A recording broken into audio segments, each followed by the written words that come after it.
Hello students, in this video I am going to tell you about the guidelines for naming organism. In earlier video we have seen about the nomenclature, binomial nomenclature, taxonomic categories, hierarchy level, systematics, taxon, etc. So in this very video we are going to discuss about the how we have to follow certain rules for naming of the organism, and for this, to give scientific name to organism, some rules have been framed by international scientific bodies, and there must be some standardized rules, and this standard was given by ICBN, that is International Coda Biological Nomenclature, sorry, International Coda Botanical Nomenclature, International Code of Botanical Nomenclature. I think you all are knowing what is the meaning of botany. Botany means the study of plant. So like this, there must be ICZN, that is International Code of Zoological Nomenclature, and zoological means the it related to the animals.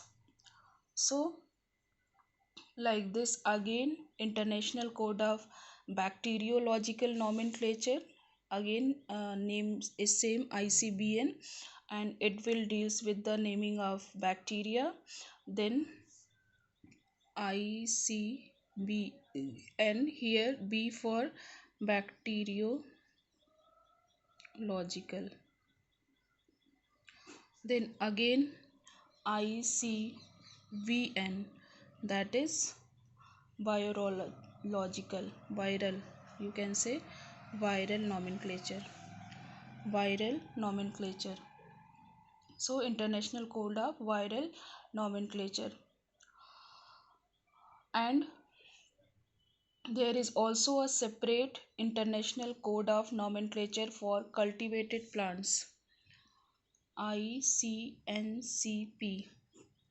International Code for um, International Code of Nomenclature of Cultivated Plant, International Code of Nomenclature of Cultivated Plant, CP for cultivated plant. So there are some guidelines related to the naming of the organism, and the first one is that botanical nomenclature is independent of zoological nomenclature. So as we are talking about the plant, it should be independent of the animal's name. So what is the first point?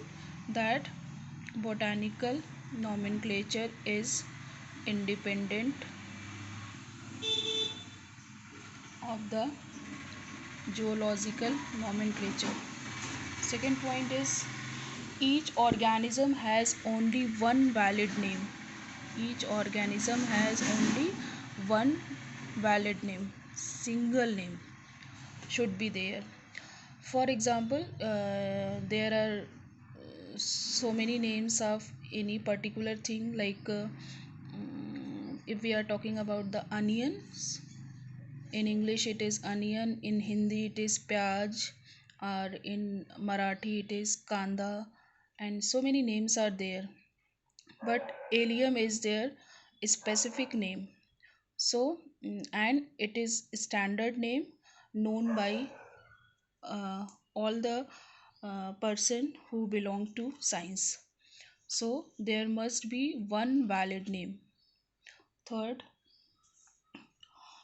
scientific name of an organism consists of two parts, that is generic name and specific name, or species name or specific epithet. And generic name always start with capital letter. Generic name always start with capital letter. For example, in last lecture we have seen the Mangifera. So this is the generic name and it always start with capital letter, that is M. And a specific name with a small letter, that is indica. This is a small letter. However, if the name of the species is based on a place or person, it also start with a capital letter. Sometimes, if the species is not known, Linnaeus it's himself gave his name. So there we can use L for Linnaeus in capital. So if the name of the species is based on a place or person, it also start with a capital letter. So you have to remember this point. And then fourth point is scientific names are always printed in italics. And you have seen that it is always printed in italics. But what about us when we have to write?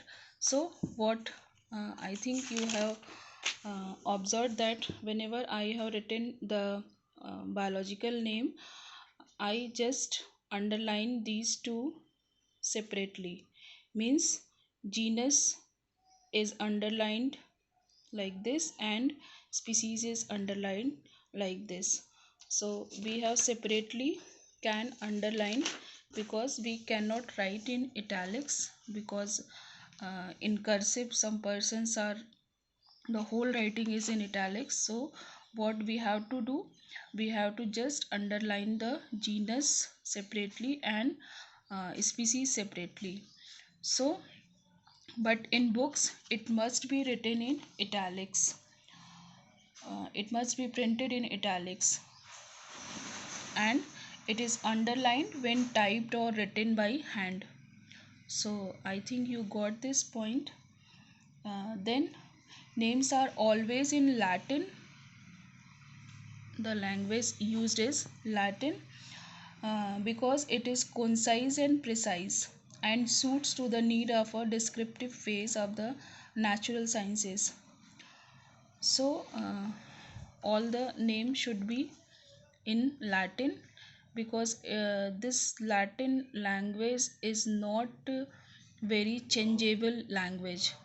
It does not change. That's why all the names are in Latin. It is very precise and concise also. Next, the scientific name is followed by the author's name earlier in full or in abbreviated form. It is always written in Roman script. Next, name of the taxa superior to genus, that is family order, must be related to the name of the type genus. For example, if there is a family known as Poaceae. Poaceae. Poaceae is after Poa, Poa, like family. Second family is Ranunculaceae. Ranunculaceae. So their order is, what is the order of Ranunculaceae? It is Rannales. And family Hominidae. Hominidae. Can you tell me? It is the after Homo. So it is for human or Homo sapiens. So Poaceae, and this is the suffix, this is prefix, Ranunculaceae. So order is Rannales, family Hominidae, and that genus is Homo. So can you tell me some point or advantages of naming the uh, of organism. So there are so many points. I am going to discuss here some, like each organism has only one valid scientific name, hence there is no any discrepancy or multiplicity, or you can say ambiguity. There is no any ambiguity, because if I am talking about Homo sapiens, it means it all about the human only. If I am talking about Hibiscus rosa sinensis, it means I am talking about the Gudhal only. So this is very valid and there is no any discrepancy. Second, the name and their spellings are always uniform. Names and their spellings are always uniform, that it is not going to change in all parts of the world. That's why we use Latin language, and this name and their spellings are always uniform in all parts of the world, irrespective of local languages and scripts. The names are generally descriptive and refer to the characteristic of the organism. Obviously, the whole name, like I talked about Homo sapiens, or like Mangifera indica, or Hibiscus rosa sinensis, or Musca paradisica, or Canis. So many names are there. So the names and their spellings are always uniform, and they are generally descriptive. And the last one, there are provisions of changing their names. Last one, there are provisions of changing their name when such a need arises. Like as I shown you here, Poaceae. Now the name of the Poaceae is Gramine. So whenever there is need, there is provision for changing their name. So this is all about the guidelines for following the binomial nomenclature.